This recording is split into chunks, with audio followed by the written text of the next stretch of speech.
Hello, brothers and sisters. Today I'm going to show you how to set up your 7DABromano account. It's really quite simple. All you do is when you type in 7DABromano, this is what you get on your screen. Now, chances are that when you're setting up for the first time, you don't have an account just yet, so you can't sign in. So what you do is you tap at the bottom where it says need an account. So when we tap on that, this little icon slides down and it requires a code, an invite code. Now, the invite code that goes in here is the very code that you will receive from your church administrator. The church administrator gives you this code that's a mixture of letters and numbers sometimes, and you just copy and paste it and enter it there. Once it's entered there, you tap on verify, and there you go. The next screen that you get is one that says create your account. So at this point, you put your information, right? You put your first name there, you put your last name and your email. Email is important because should you forget your password, then at this point, when you try to retrieve your password, we will send it to that email so that you can have access to your account once again. And then, of course, your password, as I mentioned, there are no special requirements for password, capital letters or symbols or anything like that. Just set the password that you feel you will remember best. Once all of the information is inputted here, you just tap on sign up, and there you go. You are immediately taken to the post page of the website. So this post page is where all the announcements are for your church. At the top left, you see that it says switch churches. Currently, you will be set to your church as default. You can also switch languages from English to Spanish if you wish. On the left side here, you see that there is a description of your church that an administrator may have put in or somebody put in there. Underneath that, you have the address and you have the social media hyperlink. There's a hyperlink for Facebook. There should be one for Twitter and Instagram, I believe. So those can be input and adjusted by the administrator of the website in your church. When you scroll down, you notice the posts or the announcements that have been put in. The newer ones go at the top, and as you scroll down, obviously you see the ones that have been put previously. But that's the information that you can see on the posts. It's really quite simple. Now, when you go to the calendar, for example, the calendar shows you all the dates that are relevant to your church or to your church activities. Now, most of the calendars are put in by the administrators. You can check and jump from one month to the next if you want. You can just tap on today to bring you back to this month. You can get a view that shows you the week, the day, and the agenda. The agenda spans from today, from where you are, forward a month or so that it tells you the events that are on the actual calendar for you to consider. This is the month view once again. When I go to the directory, I see the people that are already on my church's page. I've made a couple accounts, so you see my name there a couple times, right? You notice here on this account that there is no picture there. My name is there and my email that I just put in. But you also notice that for the other members. Ideally, you want every member to have a picture of themselves there. But the way to do this is you go to your profile, you go at the very top right, you click on the down arrow, and then you click on my profile. Here is where you put in all the information needed to be able to basically fill out that profile. At this point, you can put in your phone number at the very top line. As you can see, it's pretty simple, straightforward. Your birth date as well. I can enter my birth date here. It's, let's say, for example, it might be April 10th, 1995. It's not really 1995 or April 10th, but just as a number, right? And right here, you put your profession. You can share your profession to the brothers and sisters of the church. Maybe some of them already know of your profession. Maybe some of them don't, right? I'm going to put down that I am an engineer, for example. Right here, my wedding anniversary, I can also input that, of course, for those who apply, right? Let's say my wedding anniversary was November 11th, and it's probably not 2020, but I can change the date to the year there also. Let's go to my baptism date. I can put my baptism date. Let's say it's December 8th. I did not get baptized in the future in 2020, but let's say I got baptized in 2018. So I put that there.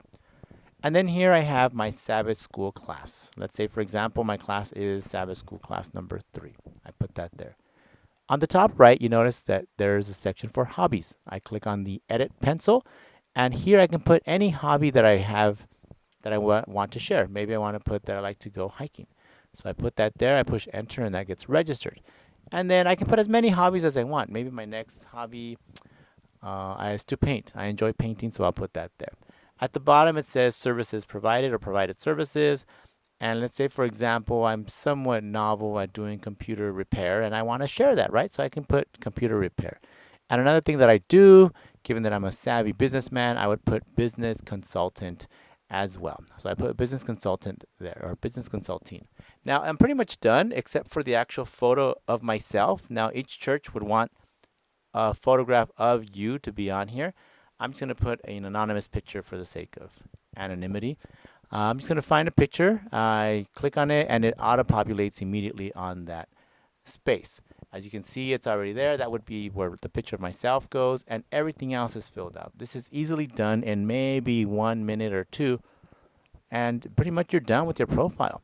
Once you're done, you tap on the save button that's at the bottom, and it takes a minute or so to save it. And once it's saved, then you are ready to view your profile, and others can view your profile as well. To go back to the home page, all you click on is 7DABromano on the top left, and it will once again take you by default to the posts page. So as you can see, there's nothing really that changes other than my picture on the top right that I input here for my profile. You can see that it's already the picture that I had selected. And just to kind of check it, we can go to the directory, and now you can see that my profile picture has changed and that my phone number is also there. So to open up the profile, you click on the name, and this is what every member will see. They see basically your page. As you scroll down, the information, your general information, your hobbies, and your services, or your provided services. As I mentioned before, for your birthday, they will only see the month and the day, not the year. So nobody will know your actual age. And you see the wedding anniversary, baptism anniversary, Sabbath school class. And there's another question that I did not answer that says, willing to have study groups at my home? You can put yes or no. And as you scroll up, like I said, you can see the contact's email address, you can see my phone number there, and my photograph as well. Okay, if you ever want to go back to the main page, you just click on the logo that's on the top left, and you will be taken back to the main page where you will once again land on the posts part of the website. When you click on the calendar, you were able to go from 1 month to the next month to see the events, and now you can see that the information that I put in has auto-populated to the calendar. My baptism shows up, my wedding anniversary shows up, and that is how it automatically goes from my profile to the calendar. Now let's add a new post. So we go back to the post page and click where it says new post. And then you are able to fill in the part where it says title. So I'm going to put in Bible study available. And once you put that in, then you can go at the bottom and put your message in. You know, this is where you put the details for your post so that members can read it and possibly contact you after you have that information. So I'm going to put, if you are interested in a Bible study, please contact me. I am available Monday through Wednesday, let's say perhaps, and the hours would be 6 to 7 p.m. Now, once that's done, you can now opt to input pictures onto your post as well. You click right here, and then you go through the pictures that are on your computer. I want to select Bible pictures to reflect my Bible study. They can be personal pictures as well of yourselves or whatever it is that you have that you want to share. So once I have my 4 pictures there, you can see that the 4 pictures come up, and then I click on Save Changes. Once I do that, then it automatically takes me to the post page once again, and it shows my new post. Once again, the newest posts come up at the top, and mine is at the top of the post page. So now that everybody can see my message that I have there, and everyone can also see the images that I selected to put there. Now this down arrow gives you an option. Let's say, for example, you want to delete your post because you already have satisfied what the post required. You can edit it if you want, change the dates, or you can delete it altogether. So if I want to delete it, all I have to do is click on the delete icon there with the little trash can in red, and then it's going to ask me if I want to delete it or not, right? So I think about it. Yes, I do. Okay, it's deleted, and that's it. So my post has been input and it was deleted because it's no longer relevant. And that is that. All we need to do now is to log out. You click on the down arrow on the top right. And as you see log out, you click on log out and you are officially logged out of 7DABromano. The next time you log in, you will see this page and you can enter your email and your password and you are good to go. So thank you for watching this short tutorial, and I hope that it was informative and that you are able to start using 7DABromano right away and enjoying it, communicating with one another. Thank you very much for your time, and may God bless all of you.